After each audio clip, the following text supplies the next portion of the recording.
رشد الایمان کی قسط نمبر 29 آج شروع کی جائے گی۔ آج کا موضوع ہے انگوٹھے چومنے کا ثبوت۔ وہی آنکھ جو ان کا منہ تکے، وہی لب جو محو ہوں نعت کے، وہی سر جو ان کے لیے جھکے، وہی دل جو ان پہ نثار ہے۔ ارشاد باری تعالیٰ ہے وَمَن يُشَاقِقِ الرَّسُولَ مِن بَعْدِ مَا تَبَيَّنَ لَهُ الْهُدَىٰ وَيَتَّبِعْ غَيْرَ سَبِيلِ الْمُؤْمِنِينَ نُوَلِّهِ مَا تَوَلَّىٰ وَنُصْلِهِ جَهَنَّمَ وَسَاءَتْ مَصِيرًا۔ اور جو رسول کا خلاف کرے بعد اس کے کہ حق راستہ اس پر کھل چکا اور مسلمانوں کی راہ سے جدا راہ چلے، ہم اسے اس کے حال پر چھوڑ دیں گے اور اسے دوزخ میں داخل کریں گے، اور کیا ہی بری جگہ پلٹنے کی ہے۔ حضور اکرم نور مجسم صلی اللہ علیہ وآلہ وسلم کا نام پاک اذان میں سن کر انگوٹھے یا شہادت کی انگلیاں چوم کر آنکھوں سے لگانا جائز و مستحب اور باعث رحمت و برکت ہے۔ اس کے جواز پر بہت زیادہ دلائل موجود ہیں۔ اگر کوئی دلیل نہ بھی ہو تو منع پر شرع سے دلیل نہ ہونا جواز کے لیے دلیل کافی ہے۔ انگوٹھے چومنے کے متعلق سیدنا صدیق اکبر، سیدنا امام حسن اور حضرت خضر علیہ الصلوۃ والرضوان سے احادیث مروی ہیں۔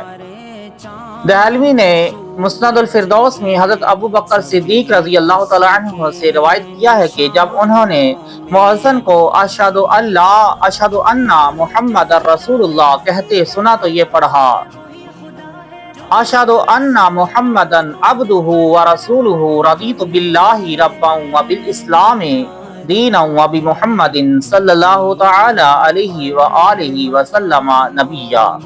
اور دونوں کلمے کی انگلیوں کے پورے نیچے کی جانب سے چوم کر آنکھوں سے لگائے۔ اس پر حضور اقدس صلی اللہ علیہ وآلہ وسلم نے فرمایا جو شخص ایسا کرے جیسا میرے پیارے نے کیا، اس کے لیے میری شفاعت حلال ہو گئی۔ حضرت خضر علیہ السلام سے روایت ہے کہ وہ ارشاد فرماتے ہیں جو شخص مؤذن سے اشہد ان محمد رسول اللہ سن کر کہے مرحبا بحبیبی وقرۃ عینی محمد ابن عبداللہ صلی اللہ تعالی علیہ وآلہ وسلم ثم یقبل ابہامہ ویجعلہا علی عینیہ لم یرمد ابدا۔ پھر دونوں انگوٹھے چوم کر آنکھوں پر رکھے، اس کی آنکھیں کبھی نہ دکھیں۔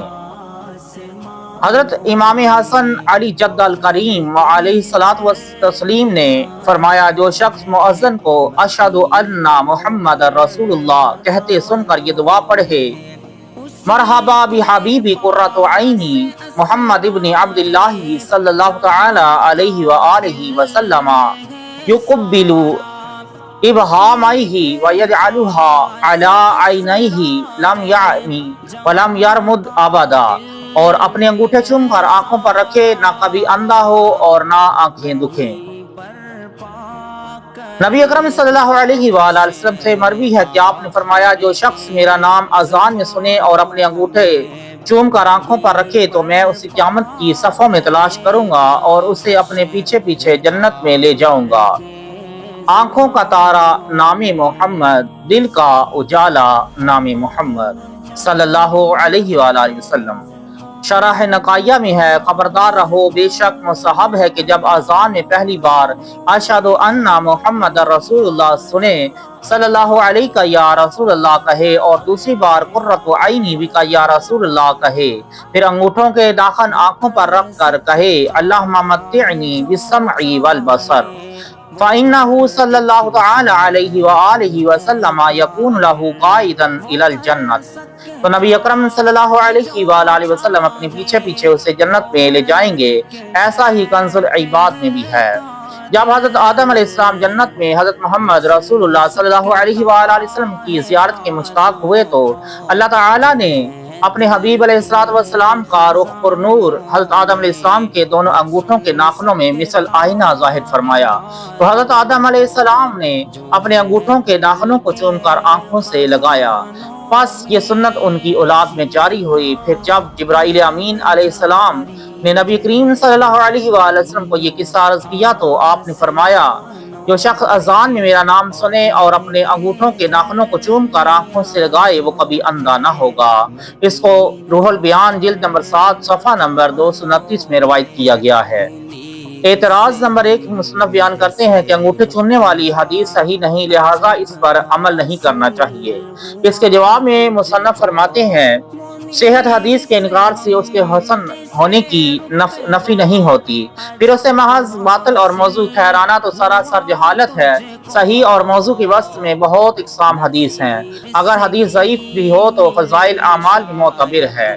فتح المبین مؤلفہ علامہ ابن حجر رحمۃ اللہ تعالی صفحہ 36 میں ہے، یعنی تمام علماء نے اس پر اتفاق کیا کہ فضائل اعمال میں ضعیف حدیث پر عمل کرنا جائز ہے۔ وضو کے آزاد ہوتے ہوئے دعائیں پڑھنا، وضو میں گردن کا مسح کرنا اور نماز اوابین کا ثبوت ضعیف حدیثوں سے ہے، مگر فقہاء انہیں مستحب لکھتے ہیں اور بدمذہب بھی ان اعمال میں کوشش کرتے ہیں، اس وقت انہیں ضعیف حدیث نظر نہیں ہوتی، لیکن حضور اکرم نبی محترم صلی اللہ علیہ وآلہ وسلم کا پیارا نام سن کر انگوٹھے چومنے کو ناجائز اور شرک بتاتے ہیں۔ شرک ٹھہرے جس میں تعظیم حبیب صلی اللہ علیہ وآلہ وسلم، اس برے مذہب پہ لعنت کیجیے۔ مولانا علی قاری رحمۃ اللہ تعالی موضوعات کبیر صفحہ نمبر 210 میں فرماتے ہیں میں نے کہا، اور جب اس حدیث کا رفع یعنی حضرت ابوبکر صدیق رضی اللہ تعالی عنہ تک ثابت ہوا تو اس کا ثبوت عمل کے لیے کافی ہے، کیونکہ حضور اقدس صلی اللہ علیہ وآلہ وسلم فرماتے ہیں کہ تم پر میری سنت اور میرے خلفائے راشدین کی سنت لازم ہے۔ اعتراض نمبر 2 میں مصنف فرماتے ہیں کہ حضرت آدم علیہ السلام نے اگر نور مصطفیٰ صلی اللہ علیہ وآلہ وسلم انگوٹھوں کے ناخنوں میں دیکھ کر چوما تھا تو تم کو کون سا نور دیکھتے ہو جو چومتے ہو؟ چومنے کی جو وجہ وہاں تھی یہاں نہیں ہے۔ اس کے جواب میں مصنف فرماتے ہیں سعی، رمی اور رمل میں جو وجہ وہاں تھی یہاں نہیں ہے، آج تم حج میں یہ کام کیوں کرتے ہو؟ حضرت حاجرہ رضی اللہ تعالی عنہا اپنے فرزند حضرت اسماعیل علیہ السلام کے لیے پانی کی تلاش میں صفا و مروہ کے درمیان دوڑی تھیں، اب کہاں پانی کی تلاش ہے؟ تم حج میں صفا و مروہ کے درمیان کیوں دوڑتے ہو؟ حضرت ابراہیم و اسماعیل علیہ السلام نے قربانی کے لیے جاتے ہوئے راستے میں 3 جگہ شیطان کو کنکر مارے، تم اب وہاں کنکر کیوں مارتے ہو؟ کیا آپ کو شیطان دھوکہ دیتا نظر آتا ہے؟ کفار مکہ پر قوت کے اظہار کے لیے مسلمانوں کو حضور صلی اللہ علیہ وسلم نے حکم فرمایا کہ طواف میں اکڑ کر کندھے ہلاتے ہوئے چلو۔